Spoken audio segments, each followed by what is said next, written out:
and welcome to Glacier Partners. In this video we will be discussing about समास. So without wasting time, let's get started. समास की परिभाषा. समास का तात्पर्य है संक्षिप्तीकरण. दो या दो से अधिक शब्दों से मिलकर बने हुए एक नवीन एवं सार्थक शब्द को समास कहते हैं. जैसे रसोई के लिए घर, रसोई घर. अन्य भारतीय भाषाओं में भी समास का बहुतायत में प्रयोग होता है. जर्मन आदि भाषाओं में भी समास का बहुत अधिक प्रयोग किया जाता है.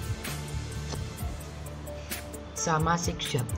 समास के नियमों से निर्मित शब्द सामासिक शब्द कहलाता है. इसे समस्त पद भी कहते हैं. समास होने के बाद विभक्तियों के चिन्ह परसर्ग लुप्त हो जाते हैं. जैसे राजपुत्र. समास विग्रह. सामासिक शब्द के बीच के संबंध को स्पष्ट करना समास विग्रह कहलाता है. जैसे राजा का पुत्र, राजपुत्र. समस्त पद बनाते समय संज्ञा के साथ विशेषण का और अव्यय के साथ संज्ञा का मेल होता है. समस्त पद के पहले पद को पूर्व पद कहते हैं और दूसरे पद को उत्तर पद कहते हैं. उदाहरण: देश का भक्त. इसमें पूर्व पद है देश और उत्तर पद है भक्त. उनसे बनता है समस्त पद देशभक्त. अब समास विग्रह की एक इजी डेफिनेशन भी कह सकते हैं. समस्त पदों को अलग करने की प्रक्रिया को समास विग्रह कहते हैं. जैसे रसोई के लिए घर, तो रसोई घर. इसके में समास विग्रह हो गया रसोई घर का, रसोई के लिए घर, क्योंकि हमने इसमें पूर्व पद और उत्तर पद को अलग किया है. अब देखते हैं संधि और समास में क्या अंतर होता है. संधि में दो वर्णों का मेल होता है, लेकिन समास में दो शब्दों का मेल होता है. संधि युक्त शब्द को अलग करने की प्रक्रिया को संधि विच्छेद कहते हैं, जबकि समास पदों से युक्त शब्दों को अलग करने की प्रक्रिया को समास विग्रह कहते हैं. जैसे हिम प्लस आलय. इसमें ए और आ दो वर्णों का मेल हो रहा है, जिससे बन रहा है हिमालय, तो ये संधि विच्छेद है. और जैसे हिम का आलय, बर्फ का घर, हिमालय, यह समास विग्रह है. अब समास के भेद. समास के 6 भेद होते हैं: अव्यय भाव, तत्पुरुष, द्विगु, द्वंद्व, बहुव्रीहि एवं कर्मधारय. अव्यय भाव समास. जिस समास का पहला पद प्रधान हो और वह अव्यय हो, उसे अव्यय भाव समास कहते हैं. अव्यय शब्द वह शब्द होते हैं जिनमें संज्ञा, सर्वनाम और विशेषण का परिवर्तन नहीं होता है. अब अव्यय भाव समास का एक उदाहरण देख लेते हैं. जैसे यथामति, मति के अनुसार. ऐसे ही कुछ और भी उदाहरण है. आजीवन, जीवन भर. यथा सामर्थ्य, सामर्थ्य के अनुसार. यथा शक्ति, शक्ति के अनुसार. यथा विधि, विधि के अनुसार. कुछ अन्य उदाहरण जैसे क्रम के अनुसार यथाक्रम, पेट भर, भर पेट, रोज रोज, हर रोज, हाथ ही हाथ में, हाथों हाथ, रात ही रात में, रातों रात, प्रतिदिन प्रत्येक दिन, शक के बिना बेशक, डर के बिना निडर, संदेह के बिना निसंदेह, हर वर्ष, प्रतिवर्ष.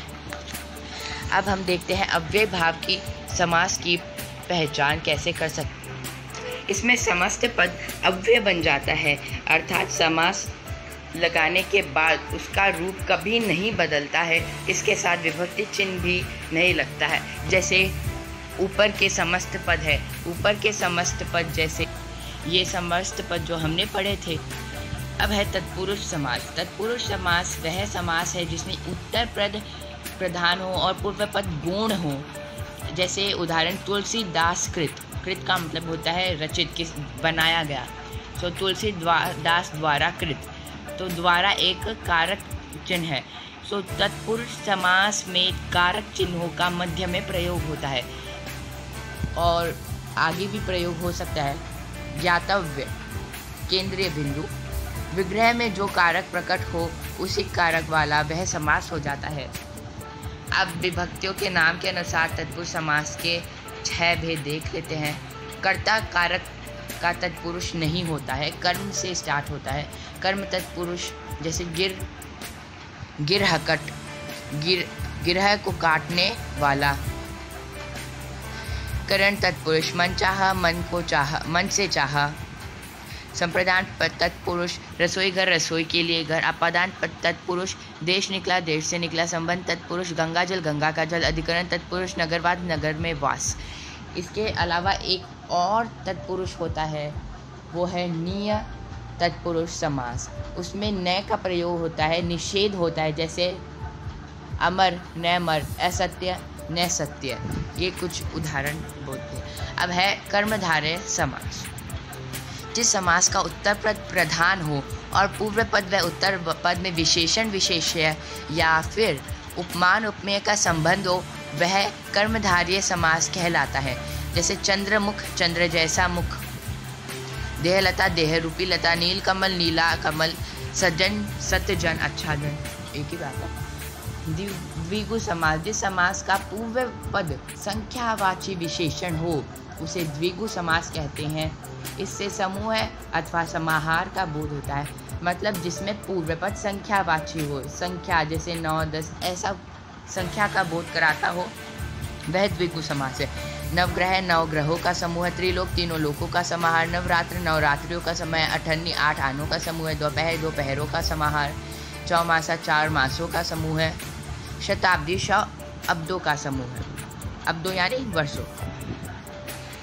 अब आ जाते हैं द्वंद्व समास में। जिस समास के दोनों पद प्रधान हो और तथा विग्रह करने पर और अथवा या एवं लगता है, वह द्वंद्व समास कहलाता है। जैसे पाप पुण्य, पाप और पुण्य। सीताराम, सीता और राम। इसमें क्या होता है, जो पूर्व पद और उत्तर पद होते हैं वो तो प्रधान होते हैं, लेकिन वो दोनों एक दूसरे के बिना नहीं रह सकते। जैसे पाप, पाप है तो पुण्य भी होगा, राधा है तो कृष्ण भी होगा ही, ऐसे। अब आ जाते हैं बहुव्रीहि समास में। जिस समास के दोनों पद अप्रधान हो और समस्त पद के अर्थ के अतिरिक्त कोई सांकेतिक अर्थ प्रदान हो, उसे बहुव्रीहि समास कहते हैं। मतलब इसमें क्या होता है, जो भी समास विग्रह है वो किसी एकदम विशेष वस्तु या व्यक्ति की ओर संकेत करता है। जैसे दशानन, दश है आनंद जिसके, अर्थात रावण। नीलकंठ, नीला है कंठ जिसका। सुलोचना, सुंदर है लोचन जिसके, अर्थात मेघनाथ की पत्नी। पीताम्बर, पीले है अंबर जिसके, श्री कृष्ण। लंबोदर, लंबा है उदर जिसका, गणेश जी। दुरात्मा, बुरी आत्मा वाला कोई भी दुष्ट। श्वेतांबर, श्वेत है अंबर जिसके, अर्थात माँ सरस्वती। अब इसके जैसे नीलकंठ है तो इसमें नीला है कंठ जिसका, ये हो सकते हैं शिव जी, और नीला कंठ ये हो सकता है कर्मधारय समास। तो एक ही समस्त पद के 2 विग्रह भी हो सकते हैं अलग अलग। Thank you everyone for watching this video and bye bye. Please like, subscribe and share. Thank you.